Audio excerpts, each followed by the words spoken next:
আসসালামু আলাইকুম এভরিওয়ান। অন্দরমহলের রন্ধনশালার আজকের আয়োজনে আপনাদের সবাইকে শুভেচ্ছা জানাচ্ছি। আজকে আপনাদের জন্য নিয়ে এসেছি খুব সহজ একটি স্ন্যাক্সের রেসিপি। এটার নাম হচ্ছে এগ বিস্কিট। প্রতিদিনের নাস্তা বানানোর হাত থেকে মুক্তি পেতে চাইলে এই নাস্তাটা কিন্তু বানিয়ে রাখতে পারেন। তাহলে আর কথা না বাড়িয়ে নাস্তাটি বানাতে চলে যাচ্ছি। প্রথমে আমি একটি মিক্সিং বোলের মধ্যে একটা ডিম ভেঙে নিচ্ছি।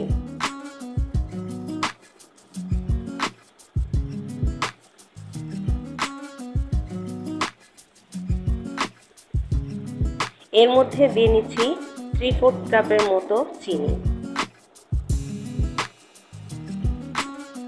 দিয়ে নিচ্ছি কিছুটা লবণ।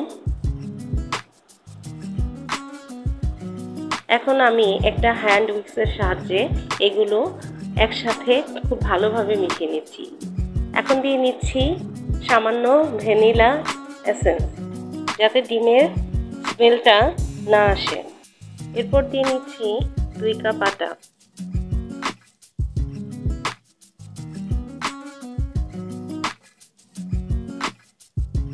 এরপর দিচ্ছি 1 চা চামচ কালো জিরা,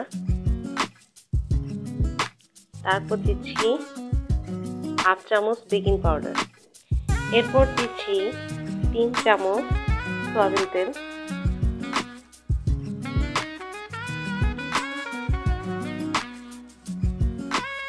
এখন সব উপকরণ হাত দিয়ে মেখে একটা ব্যাটার তৈরি করে নেব।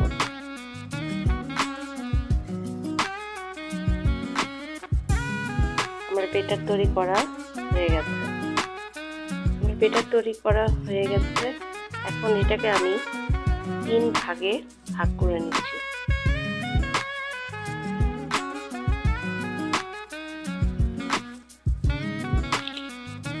আমার ব্যাটারটা 3 ভাগে ভাগ করা হয়ে গেছে। এখন আমি একটি প্লেটে সামান্য আটা ছিটিয়ে নিচ্ছি। তারপরে ডোটা আমি সামান্য আটা দিয়ে মধ্যে নিয়ে গোল করে নিচ্ছি। গোল করে আমি হাত দিয়ে নিচে চ্যাপটা করে নেব।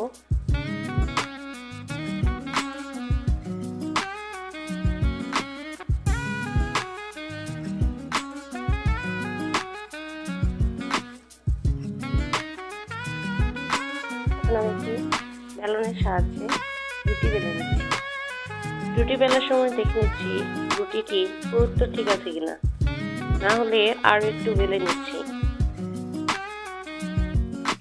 আমার রুটি বেলা শেষ। এখন আমি একটি স্টিলের গ্লাস দিয়ে বিস্কুটগুলো কেটে নিচ্ছি। ইচ্ছে করলে আপনারা বাজার থেকে বিভিন্ন কুকি কাটার এনে কাটতে পারেন, কিন্তু যাদের কাছে এই কুকি কাটার নেই তারা আমার মতো এরকম গ্লাস দিয়ে কেটে নিতে পারেন। আমার বিস্কুট কাটা শেষ। এখন আমি এগুলো চুলায় ভেজে নেব। চুলাতে একটি কড়াই বসিয়ে নিয়েছি। এর উপরে আমি তেল ঢেলে নিচ্ছি। তেল গরম হয়ে উঠলে এখন আমি বিস্কুটগুলো দিয়ে নিচ্ছি।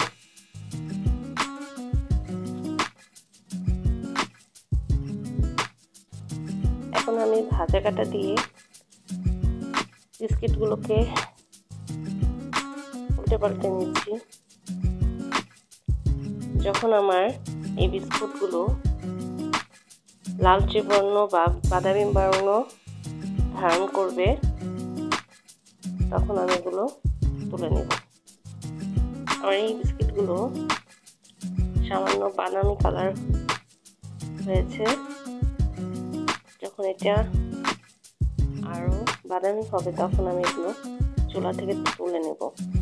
আমার বিস্কুটগুলো ভাজা শেষ। এখন আমি চুলা থেকে এগুলো নামিয়ে নেব।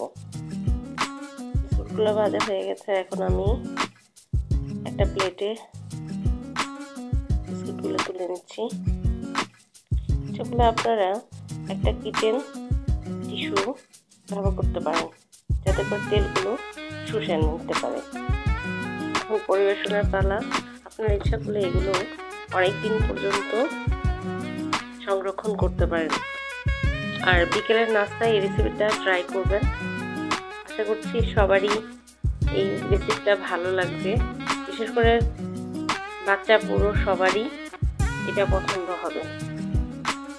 ভালো থাকবেন সবাই, আজকে বিদায় নিচ্ছি। আল্লাহ হাফেজ।